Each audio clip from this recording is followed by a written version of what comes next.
Shalom Bapak Ibu Saudara yang dikasihi oleh Tuhan kita Yesus Kristus. Berjumpa kembali di dalam program seri pendalaman Alkitab.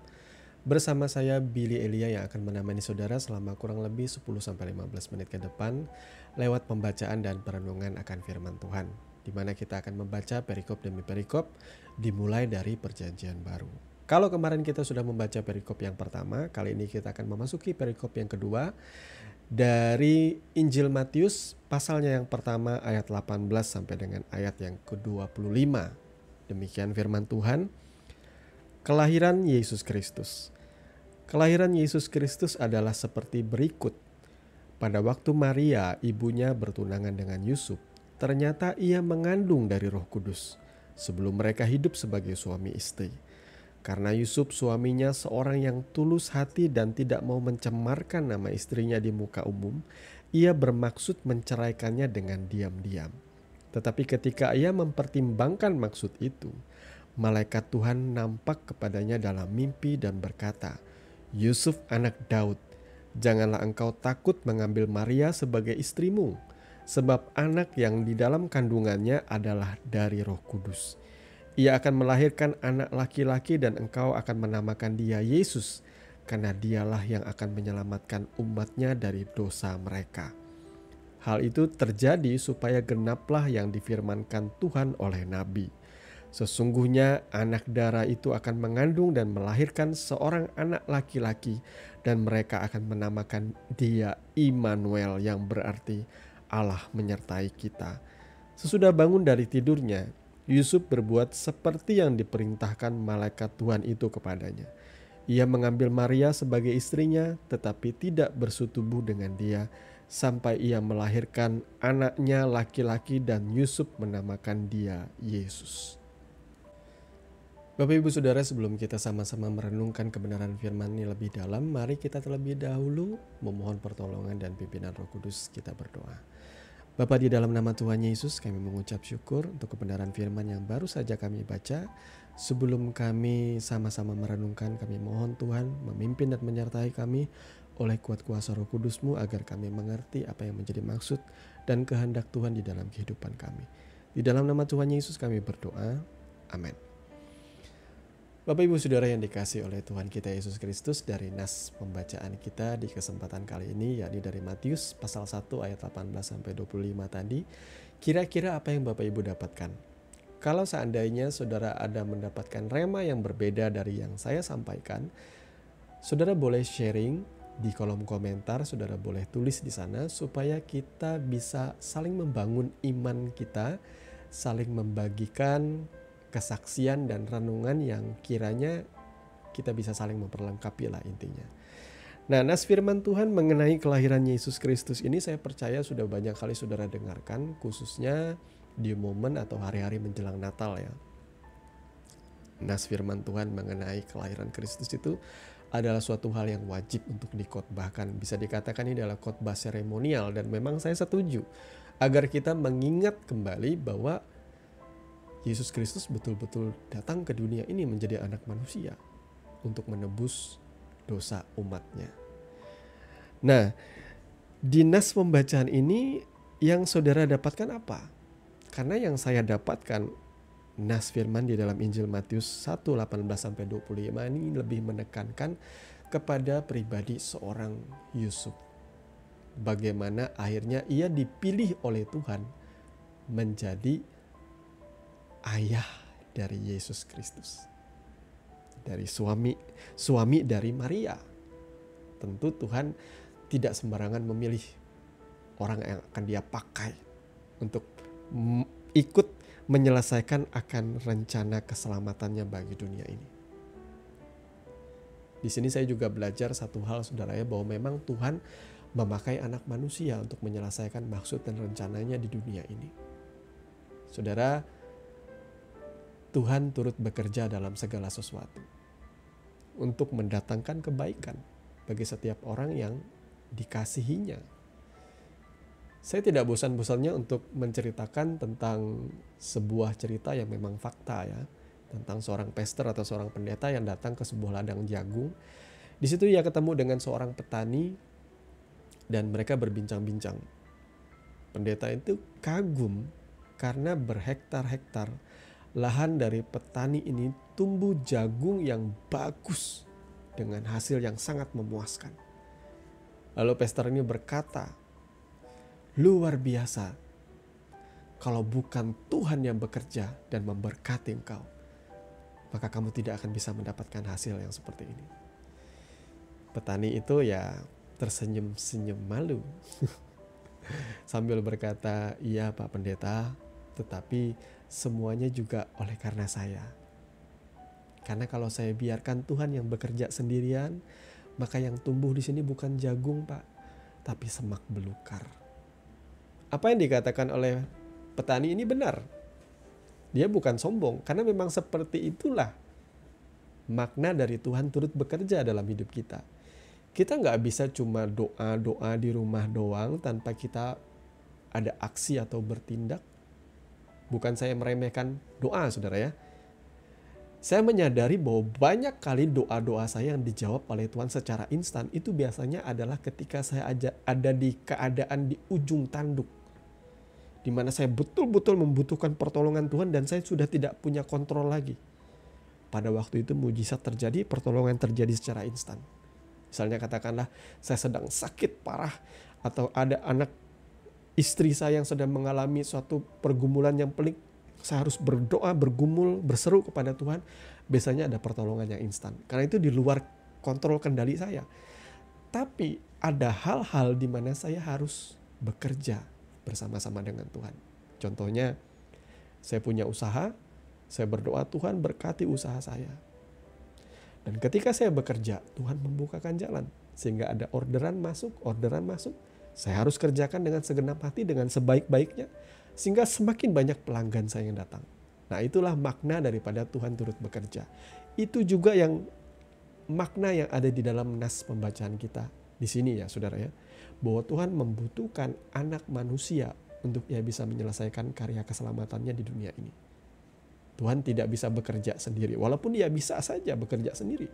Tetapi Tuhan rindu melibatkan kita, anak-anak manusia, dalam rencana keselamatannya. Nah di sini diceritakan bahwa Maria bertunangan dengan Yusuf.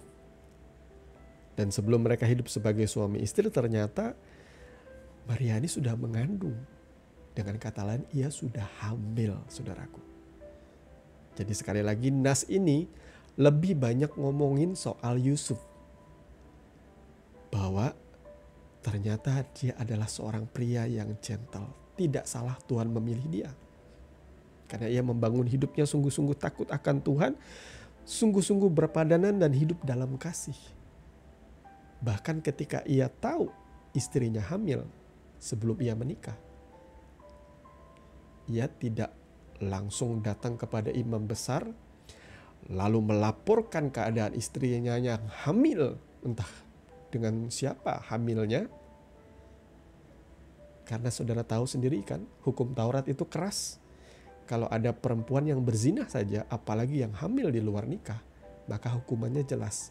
Orang itu akan dibawa, digiring, diarak keluar perkampungan dan kemudian dilempari dengan batu sampai mati. Itu namanya hukum rajam. Tapi Yusuf tidak melakukan itu. Ia tetap mau menikahi Maria dan setelah ia menikahi ia mau diam-diam menceraikannya. Karena apa? Karena ia seorang yang tulus hati dan tidak mau mencemarkan nama istrinya di muka umum. Ini saya sampai merinding karena membaca ini. Betapa baik tulus hatinya. Ia gak ingin mempermalukan istrinya. Tapi kemudian Tuhan memerintahkan malaikat untuk menyampaikan maksud dan kehendaknya lewat mimpi kepada Yusufnya. Yusuf anak Daud, janganlah engkau takut mengambil Maria sebagai istrimu, sebab anak yang di dalam kandungannya adalah dari Roh Kudus. Sehingga Yusuf mengerti, oh ya, Maria hamil bukan oleh karena Maria bersetubuh dengan pria lain, bukan karena ia berhubungan gelap atau pergaulan bebas, bukan, tetapi karena Roh Kudus. Jadi anak yang dikandung Maria adalah oleh Roh Kudus. Maria adalah seorang perawan. Makanya banyak kali dikatakan ia adalah perawan Maria. Theotokos, Bunda Kristus. Dan sampai Maria melahirkan Yesus, Yusuf tidak sekalipun berhubungan suami istri dengan Maria. Karena ia menghormati maksud dan kehendak Tuhan. Saya sempat berpikir ya, dari pembahasan kita di perikop yang sebelumnya, di perikop 1, kita berbicara soal silsilah, saudara ya. Di mana di situ dijelaskan bahwa Yusuf itu adalah keturunan dari Raja Daud. Dan Tuhan memang menjanjikan kepada Daud bahwa ia akan memiliki keturunan yang tahtanya akan kekal selama-lamanya. Yakni Yesus ya. Tunas Daud disebut di situ. Tetapi faktanya ketika Maria hamil, itu bukan karena Yusuf loh menyetubuhi dia, bukan. Karena bukan hubungan suami istri terjadi di situ, bukan. Tapi oleh karena Roh Kudus.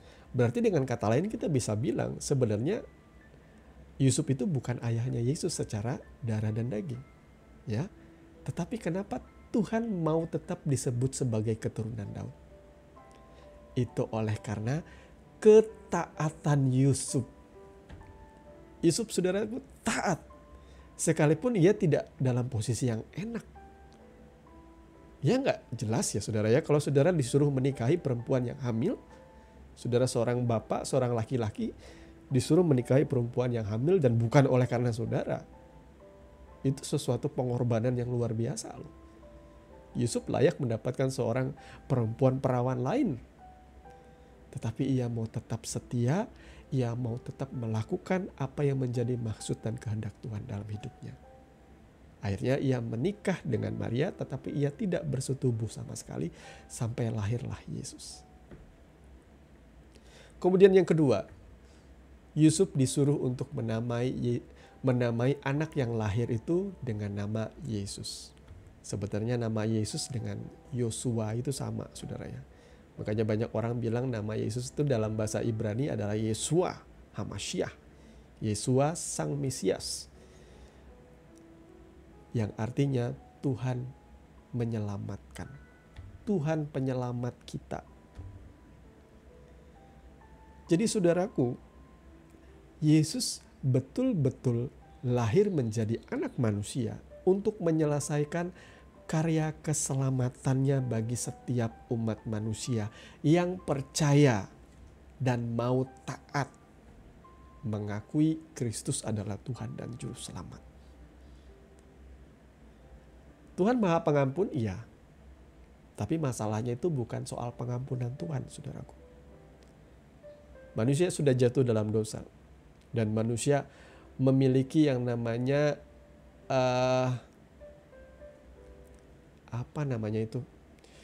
di dalam batin setiap anak manusia itu yang ia inginkan adalah memuaskan keinginan dagingnya. Dan keinginan daging, keinginan mata, keangkuhan hidup itu adalah dosa. Adalah tanda keterpisahan dengan Tuhan. Jadi masalah umat manusia hari ini itu bukan soal pengampunan Tuhan. Tapi soal pemulihan. Terputusnya hubungan antara Allah dan manusia. Itu masalah terbesar dari umat manusia. Manusia itu terpisah dari Tuhan. Jadi kita tuh punya kodrat di dalam batin kita tuh dosa. Yang kita inginkan tuh adalah dosa. Jadi kalau Tuhan mengampuni kita tanpa ia memulihkan kita dari dalam, maka yang terjadi kemudian apa? Kita akan terus berbuat dosa. Diampuni Tuhan, berbuat dosa. Diampuni Tuhan, berbuat dosa. Jadi solusinya Tuhan harus menjadi anak manusia untuk menggenapi hukum Taurat dan mati atas hukum Taurat. Dengan cara itu ia membatalkan seluruh tuntutan yang ada di dalam hukum Taurat itu lewat kematiannya. Kenapa saya ngomong seperti itu, saudaraku? Kenapa banyak orang mencibir kenapa Tuhan jadi manusia sih? Karena memang itu satu-satunya jalan penebusan dan keselamatan yang sejati itu.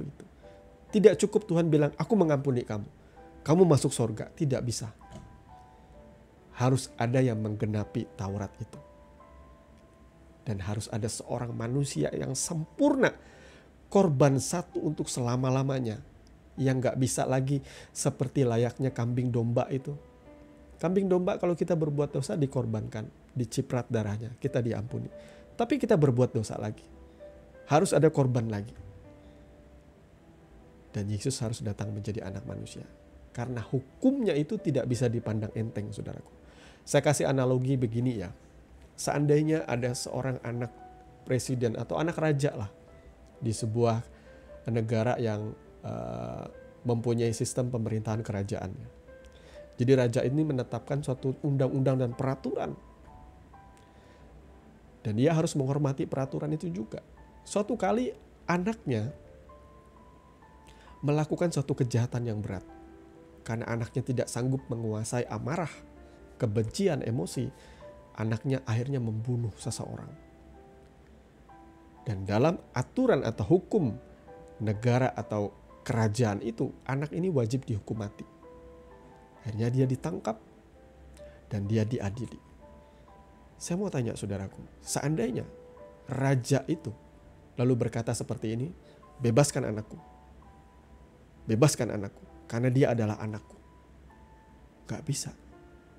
Sekalipun ia pakai otoritas dan privilege-nya, justru orang akan mencibir dia. Dia raja yang tidak konsisten dengan hukumnya. Betul saudaraku ya? Itulah yang terjadi kalau seandainya Tuhan hanya sekedar mengampuni kita, lalu membawa kita pulang ke sorga. Gak bisa. Harus ada korban yang sempurna. Satu untuk sekali, untuk selama-lamanya. Dan itu adalah penebusan yang hanya bisa dikerjakan oleh Tuhan itu sendiri. Bagaimana ia harus turun menjadi anak manusia. Yesus itu lahir bukan dari sperma laki-laki, bukan dari sperma Yusuf. Dia bukan lahir dari hawa nafsu. Dia dikandung oleh Roh Kudus. Makanya Yesus adalah manusia 100% tapi dia juga Allah 100%. Ia menjadi satu-satunya korban yang sempurna. Ia disebut sebagai anak domba yang tak bercela. Yang darahnya disembelih di atas kayu salib. Untuk mengampuni dosa dan pelanggaran kita. Hanya itu jalan satu-satunya. Makanya Rasul Paulus berkata, kalau si pembuat hukum itu mati, maka hukum itu tidak lagi berlaku. Hukum Taurat itu dipatahkan lewat kematian Yesus. Makanya kita ada yang namanya hukum kasih anugerah. Saya tetap menghormati hukum Taurat, saudaraku ya. Hukum Taurat ini adalah bagian dari firman Tuhan yang harus kita hormati sampai kapanpun. Tetapi hukum Taurat adalah perjanjian antara Tuhan dengan umat Israel. Perjanjian Tuhan dengan Yakub lewat Musa. Hukum Taurat ini bukan bagi kita yang hidup di bawah anugerah hukum kasih karunia.